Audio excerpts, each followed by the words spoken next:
Well, thank you for having me. It's really an honor.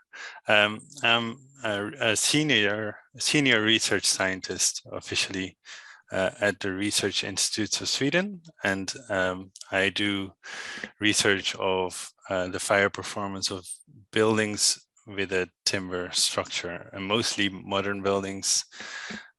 We look at mass timber buildings and timber frame, which in fire can be quite significantly different. In those topics, we look at fire resistance testing calculations, but also real fire performance, or sometimes referred to as natural fire performance. And if it occurs in a compartment, then it's compartment fire performance. And besides that, we look at very specific topics like exposures to facades, statistics of real fire incidents, and also repair after a fire, which is something relatively new for us. I think that sums it up. Yeah. Well, you guys have done some very important research over the years, which has made its way into Australia, which a lot of people will be familiar with it, and about how fires operate. So what I guess we'll start with, like, why is maintaining the fuel load important for exposed timber buildings? Yeah, so I think in when we look at modern buildings, we see increasingly large and increasingly tall buildings, and more and more often they have visible or exposed timber surfaces. The first reason to look at it is because there is a real demand behind it. Architects more and more push to have visible timber. And for us to do fire tests of compartments with visible timber is the reason is that this visible timber is actually combustible. It is a fuel, and it can act as a fuel if it becomes involved in a fire. And when we look at these increasingly tall and large buildings, it can become quite important to limit this contribution to the fire. Yeah, well, that's yes, it is super important. So when you're looking to study compartment fires for buildings with exposed wood, what is needed for these studies that you do? Like, what influences a fire in a compartment? I mean, what are the things that you study? Right. Yeah. Yes. The factors that go into it. Yeah, I guess when we look at the most important parameters, we always end up with the quantity of the fuel. Also quite important is the burning rate of that fuel. So we can have a lot of fuel, but this fuel can burn either fast or slow, and it will significantly, or it can significantly change the outcome of the fire. And then another important parameter is the ventilation conditions. The fire needs ventilation, it needs oxygen to burn. And with more oxygen, we can actually potentially have a higher burning rate. If the oxygen is limited, we will have a lower burning rate. And that controls, those two control the burning rate. But if we have visible timber involved in the fire, or even non-visible timber involved in the fire, then that actually has an influence on the fire dynamics as well. And when we look at that timber, the performance of that timber also has an influence as well. So if you look at mass timber, which is made of smaller timber members that are glued together, often glued together, they can be attached in other ways.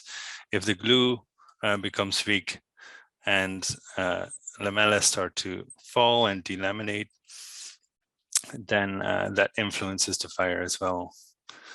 Mm. So there's a few things you mentioned there. So you've got the ventilation, the amount of fuel load that's in the building, and then you've got the exposed timber. Then you've got the glue line for the exposed timber. Yes, that is actually the side where the parameters that have an influence on the burning rate. And on the other side, you also have the heat losses. And heat losses can go through windows or openings, through radiation, or just outflow of hot gases. But you also will have heat losses through walls and the floor and the ceiling. Yeah, I'd imagine as a researcher, it could be difficult to isolate one thing for those variables that, change the dynamics of a fire for a test. So tell us about the full scale fire test that you've performed in the research. I mean, trying to look at these different variables and so we can understand fire a little bit better. Yes, I have been involved in 18 full-scale compartment fire tests in the last 5 years. And if we compare the first series to the last series, if anyone who would see videos of the tests would immediately see the difference. It was a process where we solved some challenges, but in smaller steps. In the last test series, we were able to have a lot more visible wood, and the outcome of the fire was a lot better as well. So we had fires that decayed, well, all with the exception of one decayed to some smoldering and hotspots. And I guess the challenges that were overcome to achieve that, that includes more delamination resistant mass timber. I guess that is a word that I just made up, but it's using adhesives that are more resistant against glue line integrity failure during the fire. And sorry, I think I have a. Oh yeah. So secondly, we have we had to protect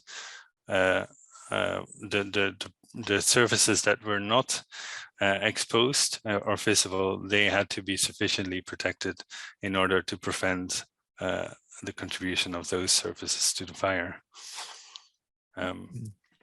Yes, sorry, and there was a third limit, and that is the surface area of wood you can expose, because that has a limit as well.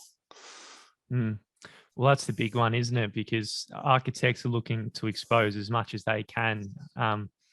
So I guess what are the findings around the amount of encapsulation and the location of encapsulation on the fire dynamics, and assuming that we're looking to expose as much as possible? Like, what's the right amount we can do for a compartment?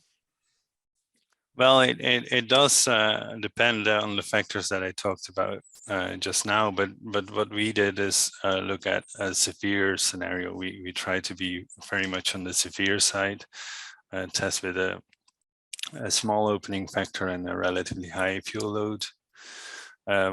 The damage that we had would be then statistically high and severe. And in this situation that we tested, we could expose the ceiling and then protect all walls, or with 2 layers of 15 millimeter thick fire-rated gypsum boards. Or alternatively, we can expose more, almost twice as much, but then the protected surfaces needed 3 layers of gypsum boards. And then in one of the tests, we had issues with walls that radiated to each other, exposed walls that were burning. Exposed walls emit more, they radiate more heat than the protected walls in the end of the fire.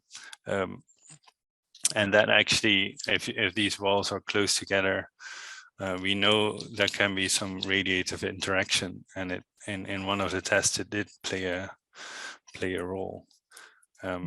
So what we know is that it can, to some extent, be problematic to have closely spaced exposed walls in the same compartment. Yeah, is that a little bit like a campfire? If you throw one log on the fire, it burns differently to throwing two logs on a fire? Yeah, exactly. Yes, I guess what we know is from one mass timber element. If you would put it in a field, it would just extinguish. It needs external radiation source, an external radiation source to keep burning. But another mass timber member could be that source. Absolutely. Yes. Well, that's a very big one, is the encapsulation, but also ventilation is another thing that you've looked at. So how does ventilation or opening factors sort of affect the fire dynamics? A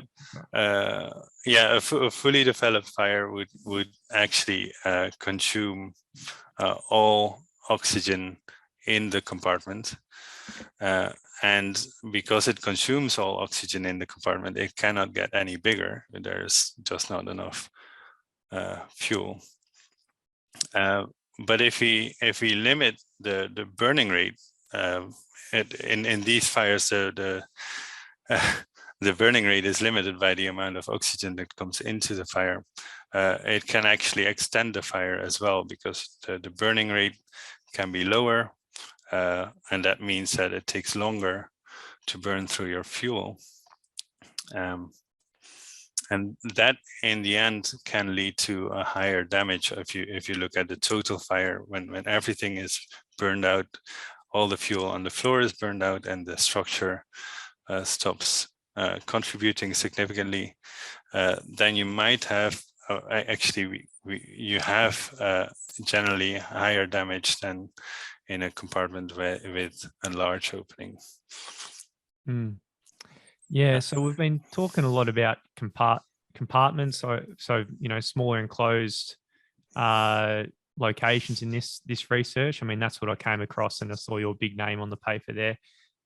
How does this, using this research for, say, open plan office buildings, what's the latest research in that sense? Does that, does this research apply to different types of buildings, or do you know much about the research in that area? Well, there isn't that much research in that area. So I guess one of our last one test of the last test series was sort of dedicated to that. But when it comes to compartment testing in the right scale, there are only a few tests that were performed last year in France. And when it comes to large compartments, fires in large compartments, it becomes quite interesting to look at the rate of fire spread. How does a fire spread from one side to the other? So far the findings are that it, I guess, it can be a concern to build a very large compartments where I guess it's perhaps my own interpretation, but if a compartment fire becomes too large, I guess rapid fire spread might compromise safety in those compartments. Yeah. So what are the next areas of further research that you're looking at, or what needs to sort of happen in this space, do you think? Yes, I think when it comes to large compartment fires, it's quite interesting to look at measures to limit it, or look at safe sizes, maximum sizes of compartments.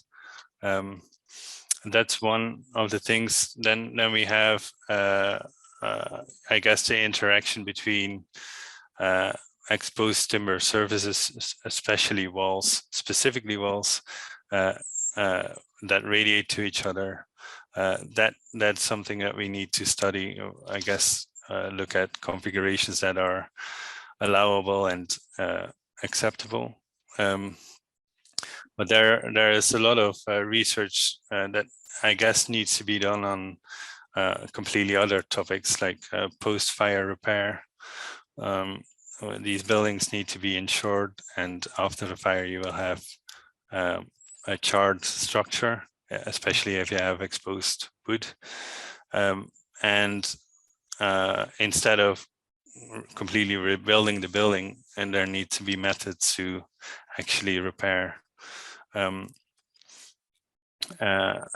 another interesting topic, especially I feel in Europe, is to look at facade regulations. When I speak for Europe, we don't have a unified facade standard, and there are a lot of discussions on what kind of facade tests would be implemented for the whole EU. Yes, another interesting topic is to look at real fires, the statistics of real fires, look at real incidents, and if there is actually a difference with other types of constructions. Yeah, we're going to have Len, I don't know if you met Len Garris before, who's doing some research in Canada on, I think, that statistics on real fires. And I mean, I don't know the research back to front, maybe you do, but yeah, sprinklers is pretty much 99% of the problem, you know. So the research we're talking about now, of course, is really important if sprinklers don't work, but you know, the probability of sprinklers not working, and then say if the other, you know, firefighters not turning up quick enough, all of these things added together can sometimes add to quite rare circumstances, don't you think? Yeah. Even though it's still important to look at. Yes, I know his work. I've never met him. Would be nice to meet him once, but yes, it is very interesting. And I know when it comes to timber structures, he has, I think, the most significant work in the field. That's awesome. Well, we're getting towards the end of the podcast now, Daniel. So what do you see as the future of exposed timber in buildings? I mean, it sounds like it's just how we understand it better means how we can expose it much more and where to expose it. So what do you see as the future?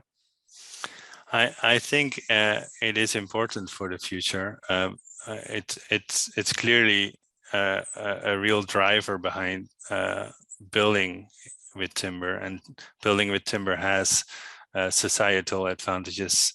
I guess it's not my job to advertise timber buildings, but there have been demonstrated sustainability advantages, and having exposed wood is one of the ingredients of the increased popularity. I think to have a sustainable growth of the industry, it's very important to do it safely as well. So I do think there is a need of regulations to regulate how much CLT or mass timber can be exposed and how it can be done. In some countries, those steps are already taken, but not all countries. But even in countries where it's not regulated yet to that extent, it's very important, especially in those countries. It's very important to pay attention and be aware of the challenges. Yes, but I think once and those regulations are certainly possible, I think they can be prescriptive. Prescriptive regulations, it's also possible to have performance-based regulations, but in that case, it's really important also to regulate the methods that engineers can use to have consistent outcomes and a consistent level of safety. So Well, it's a great note to end on. Thank you so much for coming on the podcast, Daniel. Your research is super important for timber buildings around the world. If people want to find out more about the research, and where should they go to learn more about everything and all the great work you're doing? Well, they can go to the RISE website on fire safety of timber buildings. I'm responsible for that website. We also have a YouTube channel, and that shows videos of fire tests. And in rare occasions, we have short summaries of tests or experiments.